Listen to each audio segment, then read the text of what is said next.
पिछले साल जुलाई में राज्यों को केंद्र की तरफ से जीएसटी मुआवजा बंद होने के बाद राज्य सरकारों की तरफ से कई कंपनियों को टैक्स के नोटिस बढ़ गए हैं। राज्यों की अलग अलग एजेंसियां कंपनियों को नोटिस भेज रही हैं और कंपनियों को समझ नहीं आ रहा है कि नोटिस का जवाब राज्यों की एजेंसी को दें या केंद्र की एजेंसियों को। सर, क्या उलझन है ये?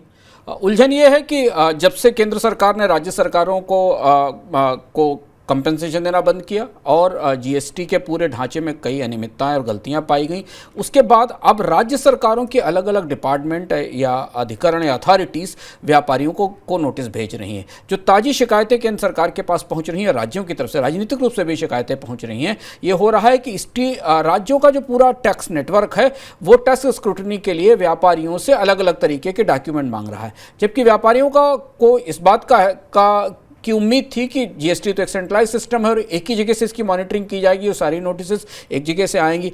अब अलग अलग राज्यों के रेवेन्यू डिपार्टमेंट एक्टिव हो गए हैं, सक्रिय हो गए हैं, क्योंकि अब उनका कंपनसेशन खत्म हो गया और उन्हें अधिक से अधिक राजस्व जुटाना है, जो एसजीएसटी के हिस्से के तौर पर, स्टेट जीएसटी के हिस्से के तौर पर आता है। इसमें ज़्यादातर सर्विसेज वाली कंपनियां हैं जो कई राज्यों में सेवाएं प्रदान करती हैं। आमतौर पर एक कंपनी कई जगह सेवा देती है, तो उन कंपनियों को सबसे ज़्यादा समस्या हो रही जो मल्टीपल स्टेट्स में सेवाएं प्रदान करती हैं और वहाँ से अब उन्हें नोटिस भेजे जा रहे हैं।